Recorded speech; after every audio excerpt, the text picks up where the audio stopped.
It's July, and every July in Japan they celebrate the Star Festival. Now, I didn't tell you this, but I also teach English. I'm a storyteller and I'm a teacher of English. Not at the Globe, I teach at the university. And my students at the moment are mostly from Japan. They're adult students who are studying English at university in Japan. And they're studying in England now to improve their fluency. And they taught me a song. And the song is part of a story. Have you ever heard about the Star Festival? Tanabata. Have you heard of Tanabata? This is the time of Tanabata in July. And in Japan they celebrate the Star Festival, the stars in the sky. So let me tell you the story of Tanabata. It's a beautiful story.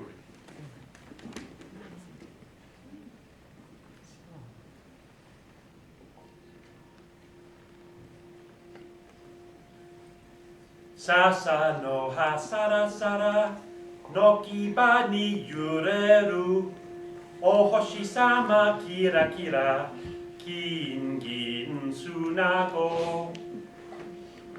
Bamboo leaves rustling in the eaves, stars sparkling, grains of sand, silver and gold.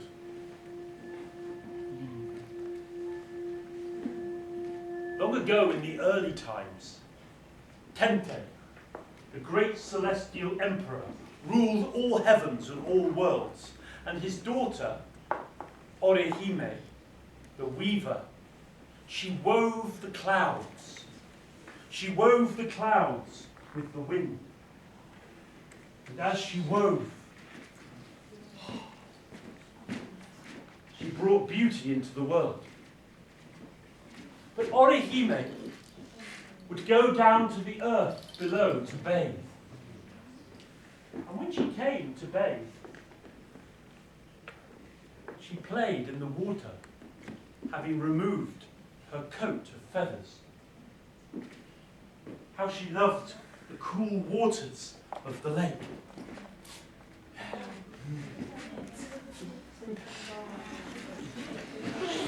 Just for you. Well, Orihime, she bathed in the lake, naked and beautiful, and along came Hikoboshi. Hikoboshi with his cattle, and among his cattle was his favourite ox. And he came to that lake and saw the beautiful Orihime in her nakedness, bathing in the lake, playing. And he lost his heart to her. And he took her coat of feathers that she had woven and put it inside his shirt and hid behind a rock.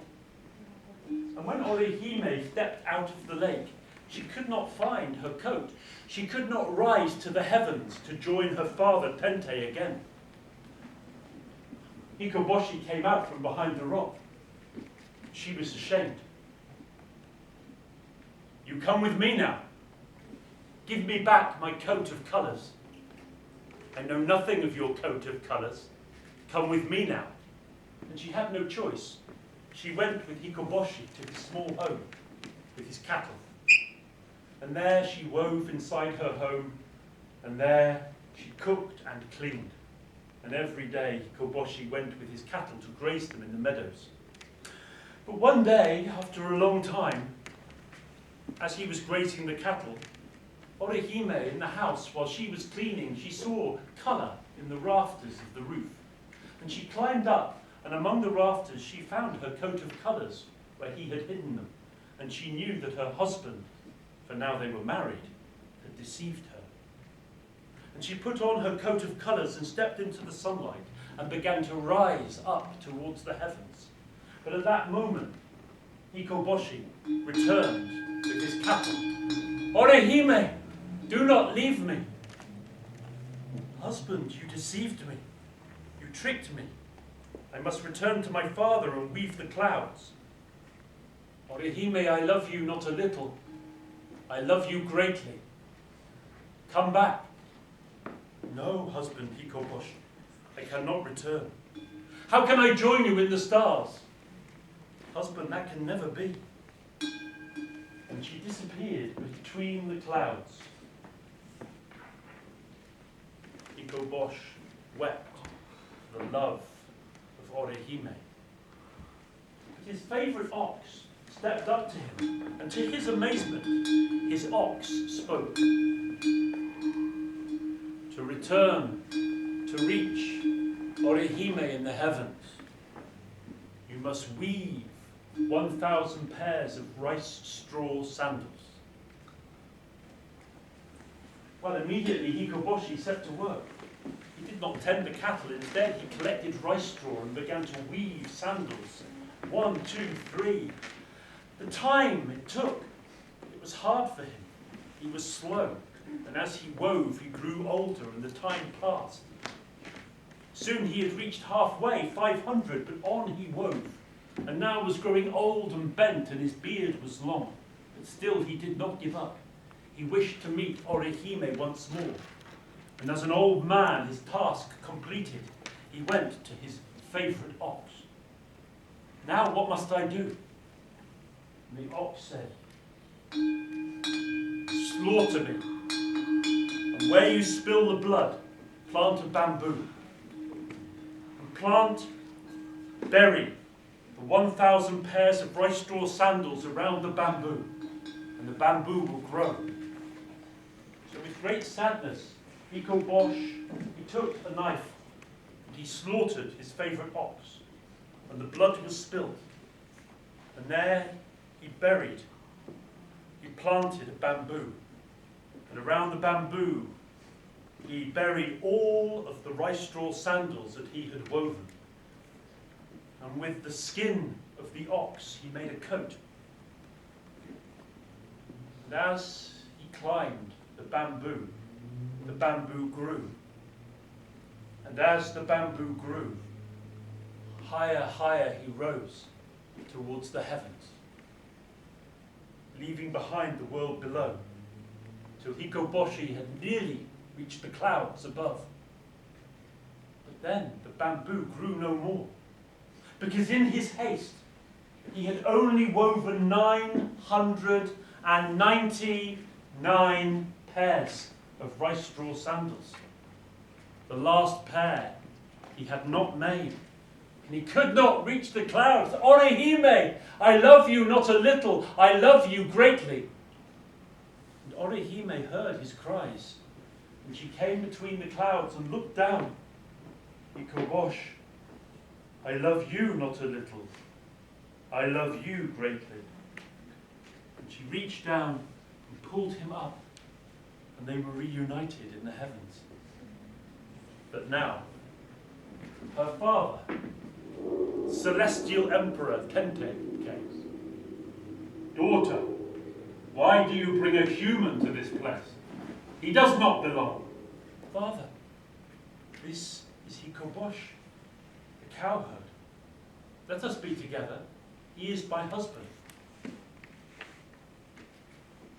He can only remain if he can guard my field of watermelons for 3 days without drinking their juice.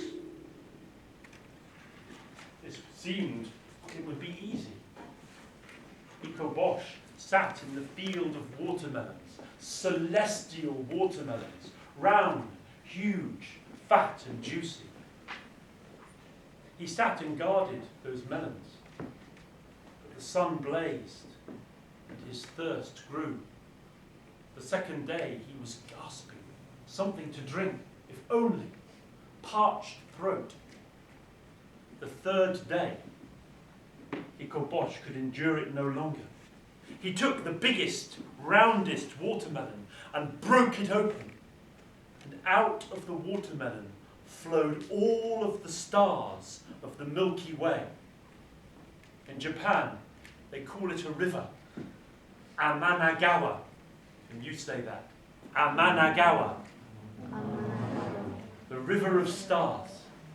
And the stars appeared, flowing quickly from the watermelon of creation.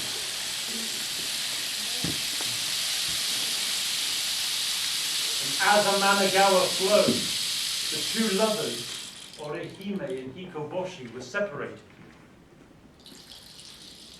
Far across the galaxy, away from each other, they remained.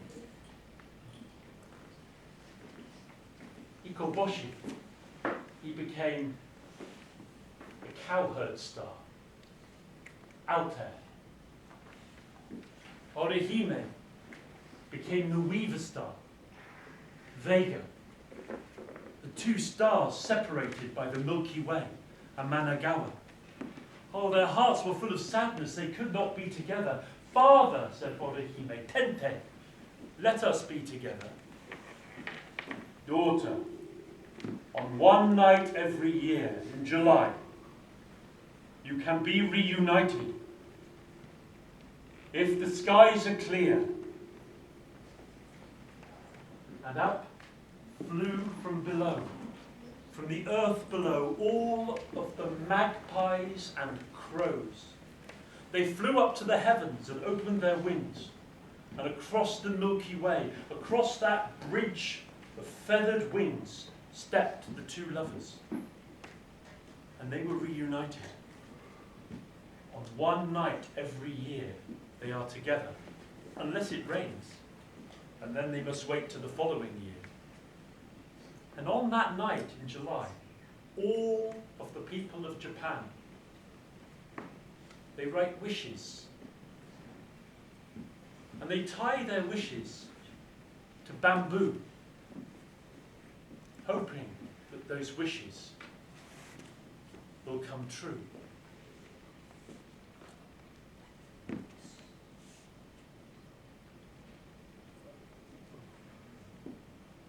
Tanabata. Sasa no ha sara sara no kiba ni yureru o hoshi-sama kira kira kin gin sunago. Bamboo leaves rustling in the eaves, stars sparkling, grains of sand, silver and gold.